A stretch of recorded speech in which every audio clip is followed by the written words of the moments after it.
உலக அமைதியின் அடையாளமாக மாறிய இந்திய நாய் அலோகா, அதை பற்றி பார்த்துருந்தோம்ல.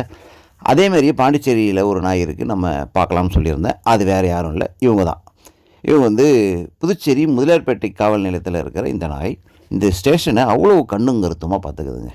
அந்த ஸ்டேஷனில் உரிமையாக அது உள்ளே போகிறதும் வெளியே வரதும் அதுக்கு முழு சுதந்திரம் அந்த ஸ்டேஷனில் கொடுத்துருக்காங்க. அங்கே இருக்கிற காவலர்கள் கூட பாருங்கள் எவ்வளோ பாசமான உரியமாக. இதெல்லாம் யாரும் அவங்களுக்கு அதுக்கு சொல்லிலாம் தரலங்க, இயற்கையாக அவங்களுக்கு இருக்கிற குணாதிசயம்.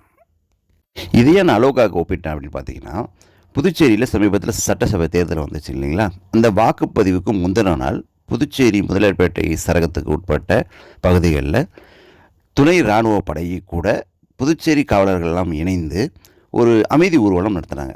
இந்த அமைதி ஊர்வலத்தில் இந்த நாயும் கூட அவங்க கூடயே பயணிச்சிருக்குங்க. இப்போது இந்த அமைதி ஊர்வலத்தில் போன அந்த காவலர்களாக இருக்கட்டும், துணை இராணுவர்களாக இருக்கட்டும், இவங்களும் இவங்களோட மேலதிகாரி சொல்லி தானே செஞ்சுருப்பாங்கல்ல. அதுவும் இல்லாமல் ஊதியத்துக்கு தான் இவங்களாம் செய்வாங்க. ஆனால் இந்த நாய்க்கு பாருங்களேன், யாரும் கட்டளைலாம் இடலைங்க, அதுவாக தானாக முன் வந்து அந்த ஊர்வலத்தை கூட போயிருக்கு, சம்பளமே இல்லாமல். அப்போ இயற்கையாகவே நான் பல தடவை சொல்லுவேன், இந்த காவலர்கள்லாம் இன்றைக்கி தான் நமக்கு காவலர்கள், ஆனால் அதுக்கு முன்னாடியிலேருந்து இந்த நாய் தான் நமக்கு காவலர்கள் அப்படின்றதுக்கு இது ஒரு பெஸ்ட்டு உதாரணம். அதுவும் இல்லாமல் இப்போ இந்த காவல் ஆய்வாளர்களாக இருந்தாலும் சரி, இது துணை இராணுவ படையாக இருந்தாலும் சரி, இவங்களாம் புதுசு அந்த காவல் நிலையத்துக்கு, யாருக்கும் அந்த நாய்க்கும் தொடர்பே கிடையாது.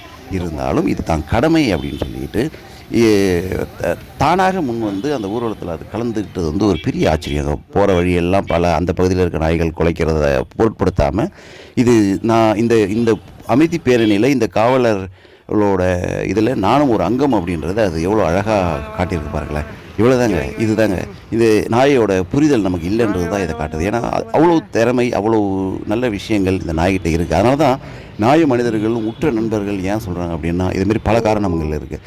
இப்போ இருக்கிற குறுகிய மனம் நமக்கு அதை சரியாக வழி நடத்தலையோ அப்படின்ற கேள்வி தான் வருது. அதை சரியாக அடையாளப்படுத்தலையோ இல்லை அருமை பெருமைகள் தெரியலையோ அப்படின்ற பெரிய கேள்வி தாங்க நமக்கு வருது.